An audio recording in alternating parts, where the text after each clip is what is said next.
Hello friends, welcome to my channel. Friends, reverification results ఇంకా రాలేదు. మరి ట్రిపుల్ ఐటీ అప్లికేషన్ అనేది లాస్ట్ డేట్ అంతా అయిపోయింది కదా, క్లోజ్ అయిపోయింది కదా. మరి మాకు ఇంకా రాలేదు కదా, ఇప్పుడు వస్తే మరి అలా అని చాలామంది అడుగుతున్నారు. అలాగే కౌన్సిలింగ్కి పేరెంట్స్ వెళ్తే సరిపోతుందా, స్టూడెంట్స్ కూడా ఉండాలని అడుగుతున్నారు. ఫ్రెండ్స్, మనకి రీవెరిఫికేషన్ రిజల్ట్స్ అనేవి ఇంకా రాలేదు. వచ్చిన వాళ్ళు ఆల్రెడీ మెయిల్ చేసేసారు కదా, మరి రాని వాళ్ళవి మనం ఇంకేం చేయలేము.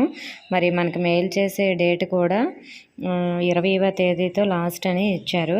ఒకవేళ మీ రిజల్ట్స్ వచ్చాక మార్క్స్ యాడ్ అయితే మాత్రం ట్రిపుల్ ఐటీ వాళ్ళకి కాల్ చేయండి, అలాగే మెయిల్ కూడా చేయండి రిక్వెస్ట్ చేస్తూ. సో మరి వాళ్ళు యాక్సెప్ట్ చేస్తే ఇంకేం ప్రాబ్లం ఉండదు. సో మనకి ఏమైనా రిప్లై వస్తుందో లేదని మెయిన్గా మీరు కాల్ చేస్తే మంచిది. మెయిల్కి రిప్లై రావచ్చు, రాకపోవచ్చు కాబట్టి. అలాగే స్పెషల్ కేటగిరీ కౌన్సిలింగ్ అనేది మనకి మంత్ ఎండింగ్లో ఉంది కదా, దానికి పేరెంట్స్ వెళ్ళాలా, పేరెంట్స్ వెళ్తే సరిపోతుంది, స్టూడెంట్స్ వెళ్ళాలని అడుగుతున్నారు. ఫ్రెండ్స్, పేరెంట్స్ వెళ్ళినా వెళ్ళకపోయినా ఏం ప్రాబ్లం లేదు, కానీ స్టూడెంట్స్ మాత్రం అటెండ్ అవ్వాలి. పేరెంట్స్ వెళ్తే అక్కడ కౌన్సిలింగ్ అనేది వాళ్ళు చేయరు.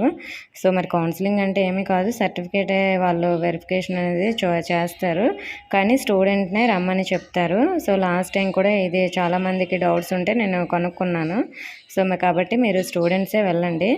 ఇంకా ఏమైనా డౌట్స్ ఉంటే కామెంట్ చేయండి. ఇన్ఫర్మేషన్ వస్తే వీడియోని తప్పకుండా లైక్ చేసి మీ ఫ్రెండ్స్కి కూడా షేర్ చేయండి. కొత్తగా మన ఛానల్ చూస్తున్న వారు సబ్స్క్రైబ్ చేసుకోండి. Thank you for watching.